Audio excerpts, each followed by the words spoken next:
Oke, Assalamualaikum warahmatullahi wabarakatuh. Selamat sore semuanya. Perkenalkan nama saya Niko Prasetyo, saya dosen pengampu mata kuliah pemodelan biomolekul untuk pertemuan setelah UTS. Di pertemuan kali ini, saya sengaja membuat video asinkron ini karena saya yakin di jam setengah lima teman-teman semua sedang berada di luar untuk mencari buka puasa dan saya juga lagi berada di Kyoto, Jepang, yang mana buka puasa juga pada jam tersebut, yaitu sekitar jam 18.20.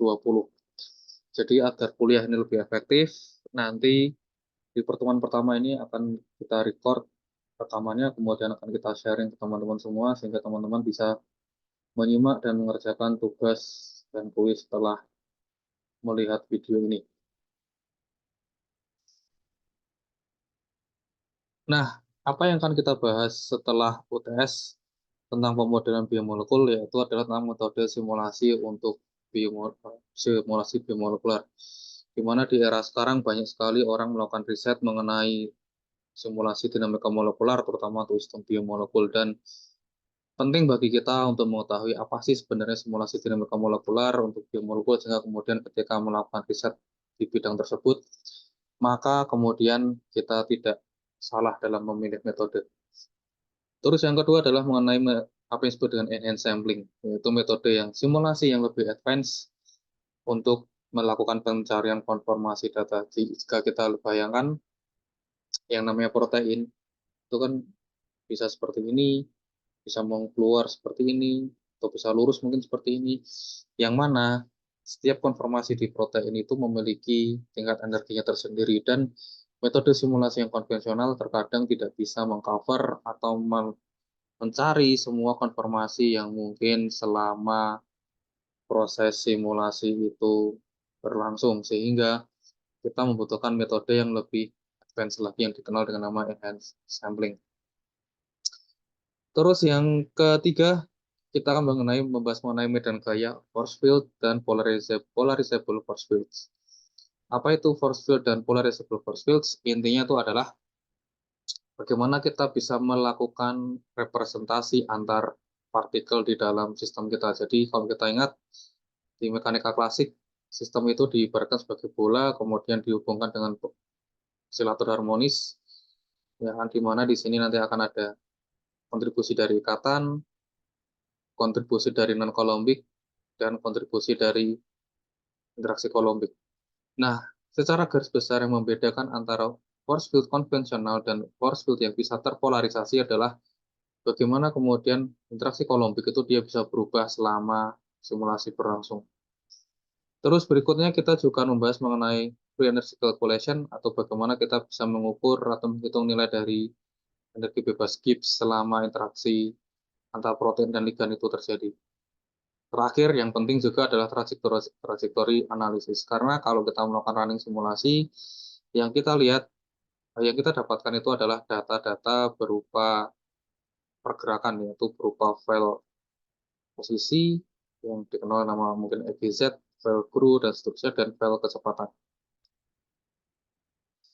Oke,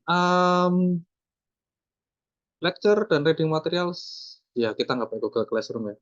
Ini zaman pandemi dulu, bisa teman-teman unggah di sini, di UGM edi.edi 1N besar, 1D besar. Jadi mungkin kita lihat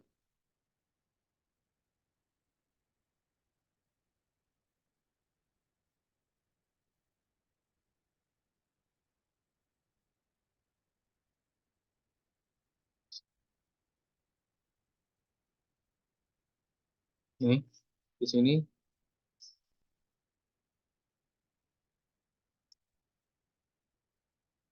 Nah, teman-teman bisa cek di sini, ada banyak sekali materi kuliah, terutama untuk kuliah pemodelan biomolekul. Jadi semua materinya ada di sini. Oke, terus um, ujian tahun ini akan saya buat close book ya, tidak lagi open book.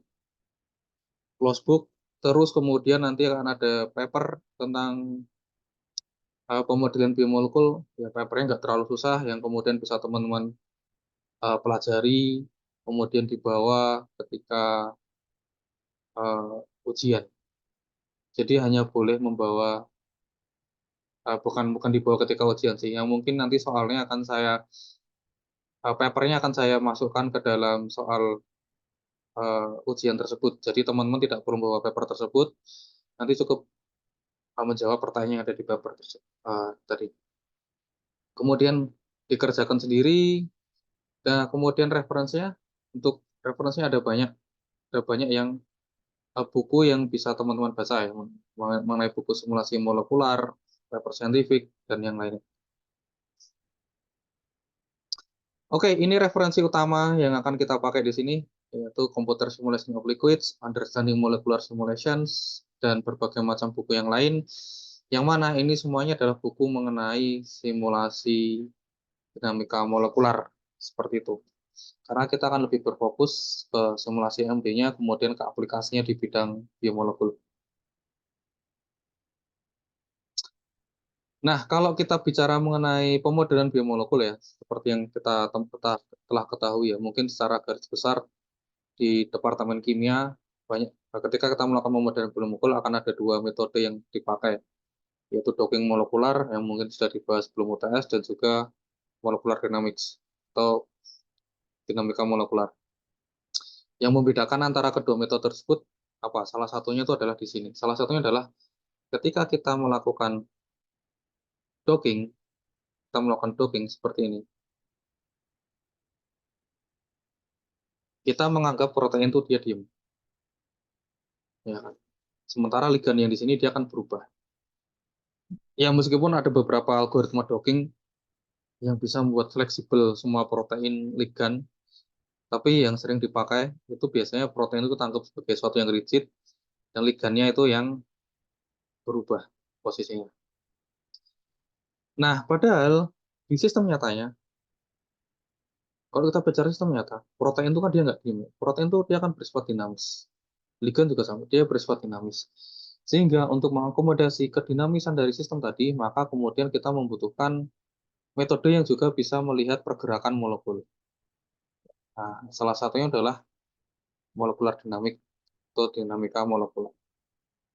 Nah, sehingga ketika kita menggunakan metode simulasi dinamika molekular, ketika kita terapkan ke sistem biologi, sistem biomolekular, itu adalah kita ingin mendeskripsikan bagaimana protein tadi ya di sistem nyatanya itu ya ke dalam sistem ya kimia atau ke dalam sistem fisika yang kita buat. Nah, oleh karena itu, maka metode yang dipakai ketika kita bicara mengenai dinamika molekular untuk sistem biomolekul itu adalah mekanika klasik.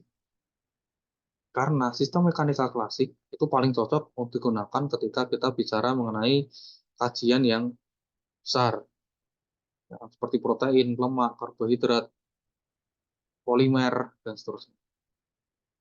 Karena kita tidak mungkin ya mengkaji dinamika pergerakan dari protein menggunakan mekanika kuantum, karena itu tidak terjangkau seperti itu.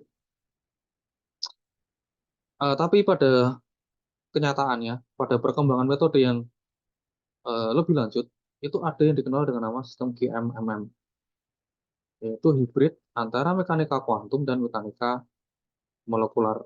Di mana di sini itu kita kita hitung dia menggunakan metode mekanika kuantum, sisanya kita hitung menggunakan mekanika molekular. Nah, nanti mungkin jika masih ada waktu, kita akan melihat sekilas ya bagaimana metode GMMM untuk sistem biomolekul. Oke, nah ketika kita bicara mengenai dinamika molekular, kita akan bicara mengenai potensial energi surface. Dan ini yang membedakan antara dinamika molekular atau simulasi dinamika molekular dengan proses optimasi geometri. Di mana kalau kita melakukan proses optimasi geometri, itu kita hanya akan mendapatkan satu konfigurasi. Tapi kalau dinamika molekular, itu kita akan mendapatkan ya mungkin banyak konfigurasi ya, 1000, 10.000, 100.000, dan seterusnya. Dan ketika kita bicara konfigurasi, maka kita harus bicara mulai dari sini, PS atau potensial energi surface. Nah, PS ini apa? PS ini adalah kurva energi potensial atau V dan configuration axis atau Q, di mana Q ini adalah konfigurasi, V ini adalah energi potensial.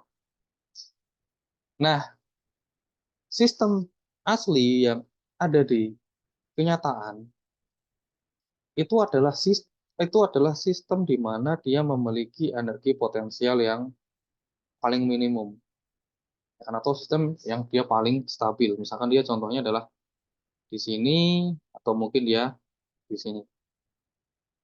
Nah, bagaimana yang kemudian di sini, yang di atas ini atau yang di atas ini, di puncak ini atau di puncak yang ketiga ini, itu dia tidak akan teramati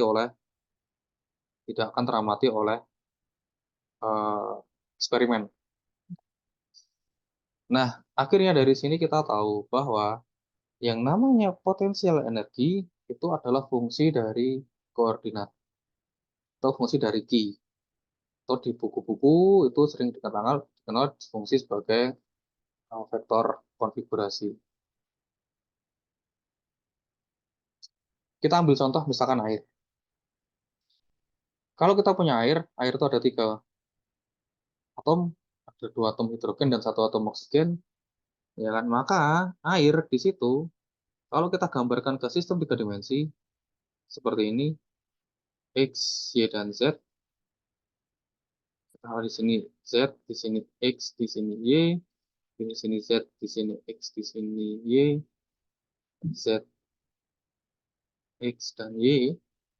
Maka setiap atom di dalam air itu dia akan punya 3 koordinat, yaitu di koordinat X, Y, dan Z. Ya kan? Sehingga kalau kita punya satu air, berarti kita punya 9 koordinat. 3 di O, 3 di H1, dan 3 di 2. Ya kan? Nah, di mana dari koordinat ini, dari masing-masing koordinat ini kita bisa menghitung jaraknya. Ya kan? Jarak air berapa? Jarak antara OH ini berapa? OH2 ini berapa? Oke, nah akhirnya kita punya 9 kok, 9 ya, 9 9 koordinat atau mungkin yang dikenal dengan nama 9 derajat kebebasan. Ya kan? Nah, dari mana 9 tadi? 9 itu 3 itu dari X, Y, Z-nya karena dia sistem kita 3 dimensi, dan 3 yang satunya itu dari N. N itu adalah jumlah dari partikel. Ya, maka kemudian secara total kita punya 9 derajat kebebasan atau 9 koordinat. Nah, oleh karena itu di sumbu Q yang ada di sini, untuk molekul air itu dia 9 dimensi. 9 dimensi. Nah, ini kan representasi 1 dimensi ini. Nah, kalau yang 9 dimensi itu dia lebih kompleks lagi. Nah, sehingga kurva potensial energi itu adalah 10 dimensi ya, karena 1 dimensi di sumbu Z, atau maaf di sumbu vertikal, dan 9 dimensi di sumbu horizontal. Itu nah bisa dibayangkan untuk sistem yang besar ya, seperti protein, itu derajat kebebasannya itu jauh lebih tinggi dibandingkan dengan air. Oke,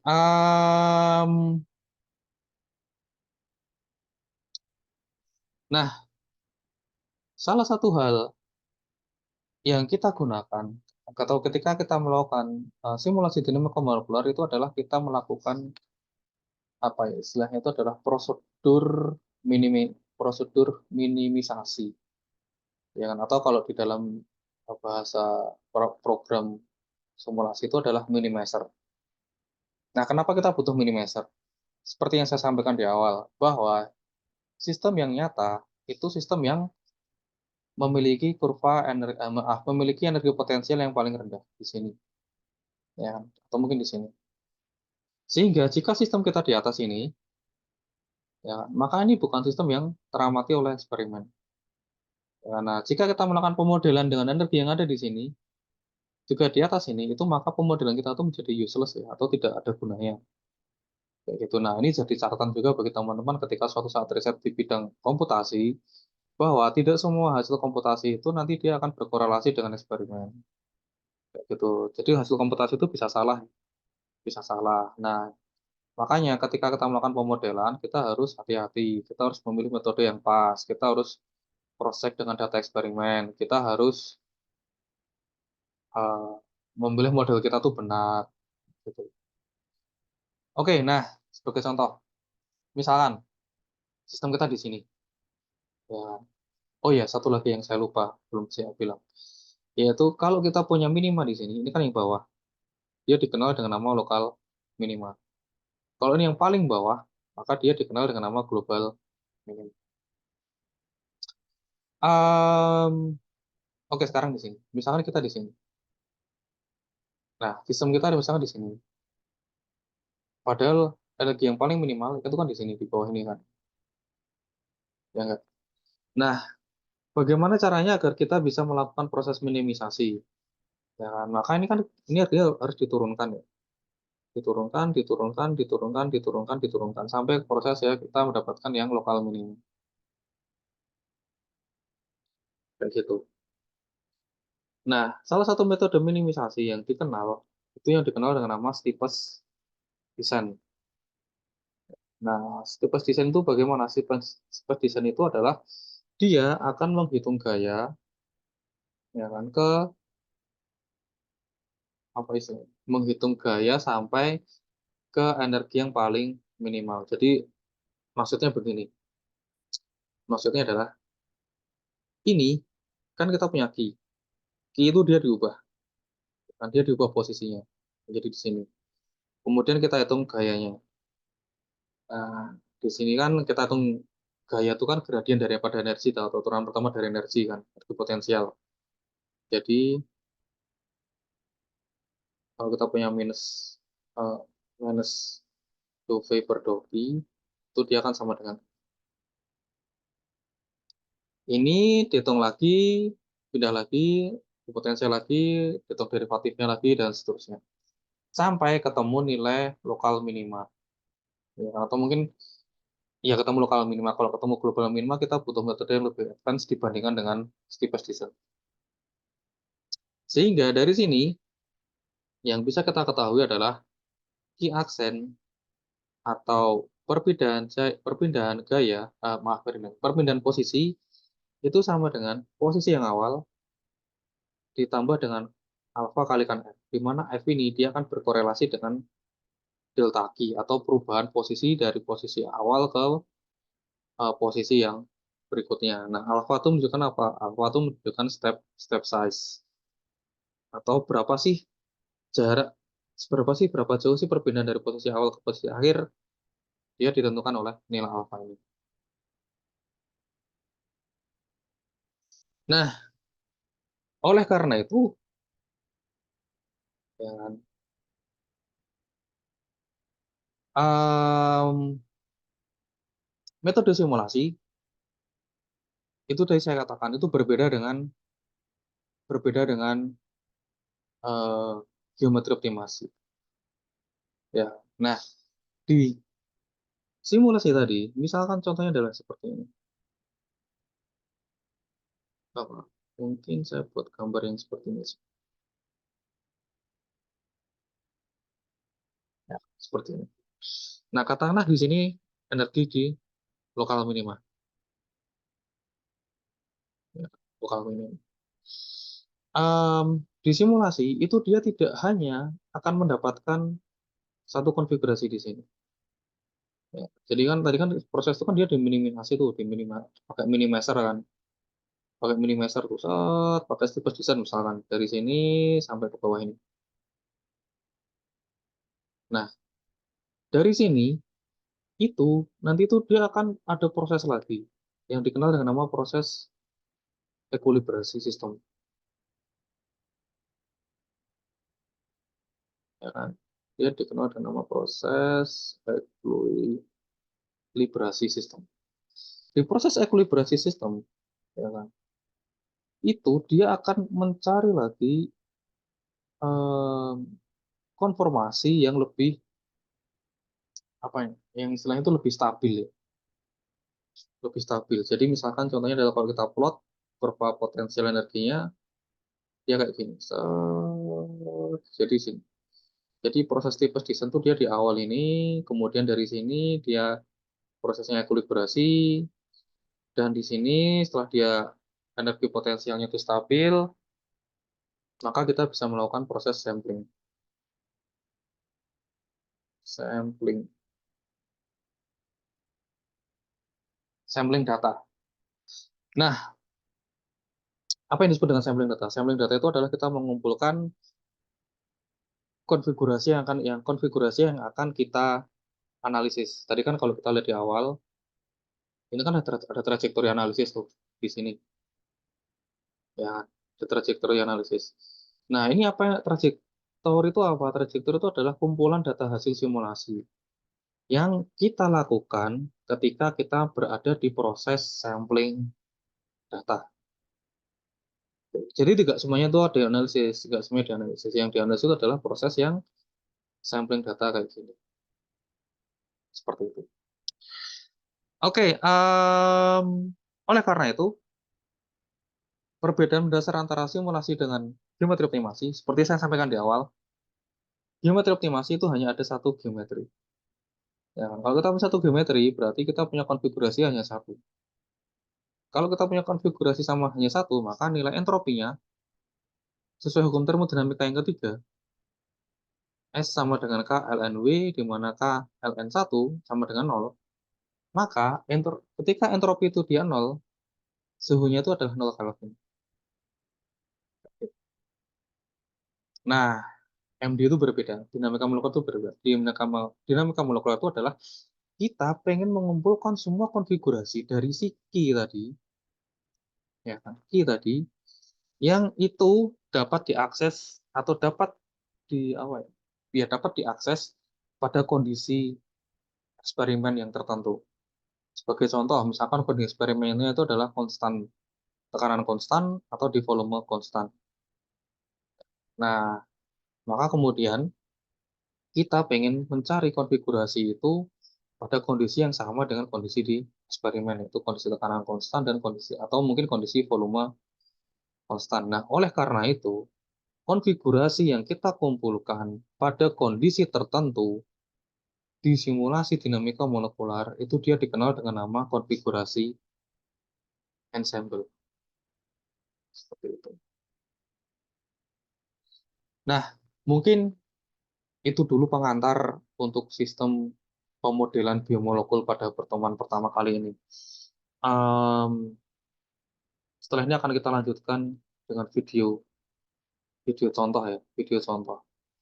Nah, terus kemudian setelah ini juga teman-teman bisa mengerjakan tugas yang nanti akan saya upload di e-learning si master pada waktu yang sudah ditentukan. Nanti jangan sampai terlambat dan jangan sampai Pak, maaf Pak, saya terlambat. Kemudian nanti kirim via WA. Kalau bisa jangan sampai seperti itu. Kita biasakan on time dan kita biasakan tertib. Insya Allah pertemuan berikutnya kita akan offline di Jogja, dan selamat Lebaran, selamat mudik, selamat menikmati hari libur, selamat UTS juga bagi teman-teman semua. Selamat sore. Assalamualaikum warahmatullahi wabarakatuh.